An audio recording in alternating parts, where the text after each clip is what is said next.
Sanibonani.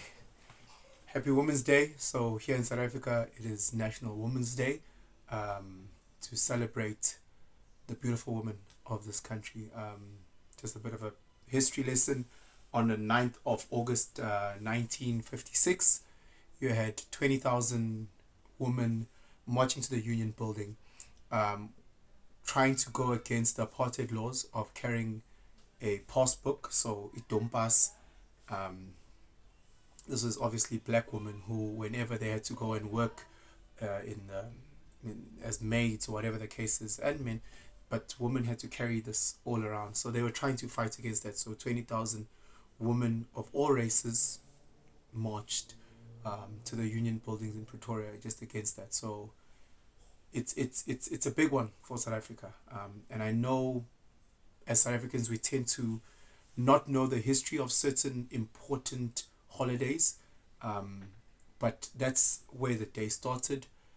It's been, oh my maths, come on, it's going to be 70 years in 2026 to remember that day.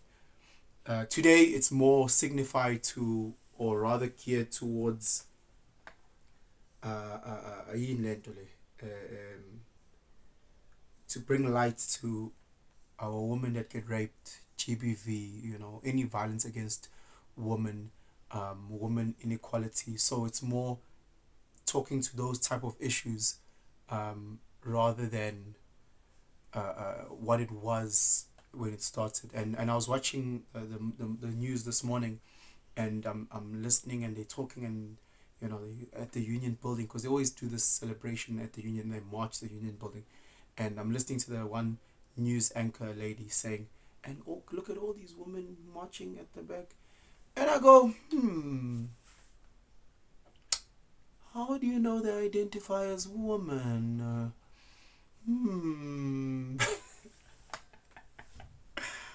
So then I put the sneaky, snide, tongue-in-cheek post. I was like, today I identify as a woman, so happy Women's Day to us.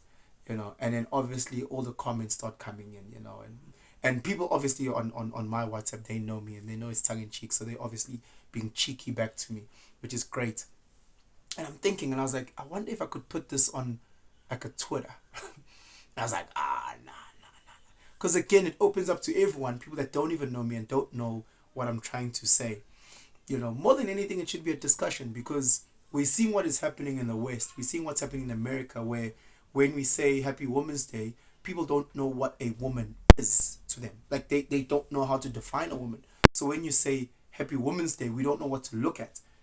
So again, is the world moving in that space, where when we say Happy Women's Day, we are just saying happy day to anyone who identifies as a woman.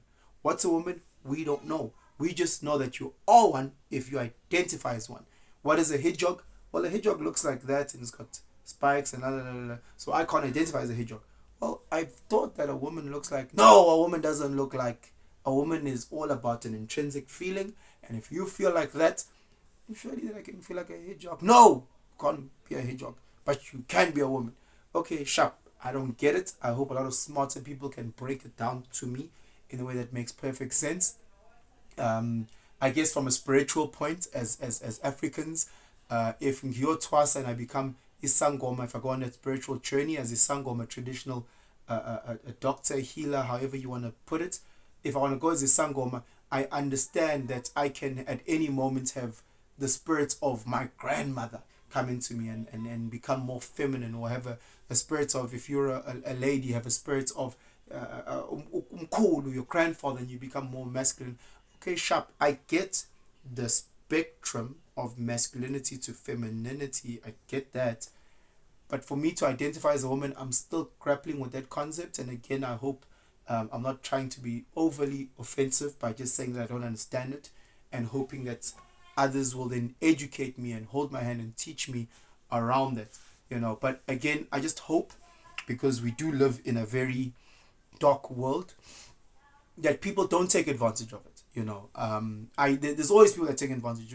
What's worse, in a country like ours, we are dealing with severe unemployment. So if you're looking at the amazing thing that the Banyana soccer team, which is South Africa's female soccer team, is doing, it's something that we are proud of, and our netball ladies, something that we're very proud of. But because of the poverty that we have, and because of, the inequality, I'm 100% sure that if this whole gender fluidity hits South Africa as hard as it hits other nations, I'm 100% sure that there's be guys who are purely opportunists, guys who are purely trying to take advantage of it, who will identify as women so that they can make the women's national teams. That I know, you know. And then it'll take a step back because in our country we've got huge inequality with men and women, huge inequality based on past and type of things like that. So now when you've got all of that, we've created laws to try and bridge that gap.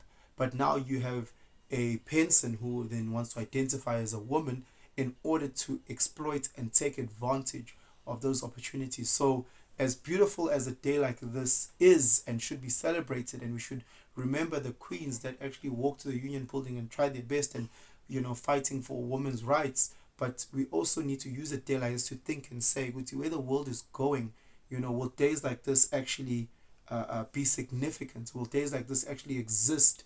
Will days like this actually really look at what it's meant to look at and commemorate? Khona igama lesingisi nje liqala ngo-commemorate, cela ngibhale kuma-comment. But to celebrate the amazing work that those queens did for us. But yeah, let's have that conversation about what a woman is, and teach me, because maybe nam ngimbogot, I didn't even know it. But again, to all the women out there, today's your day. Happy Women's Day. I hope uphathwa softy. I hope you get well looked after. Siyanthanda, siyanhlonipha, and we will do any and everything to protect you guys. Sharp.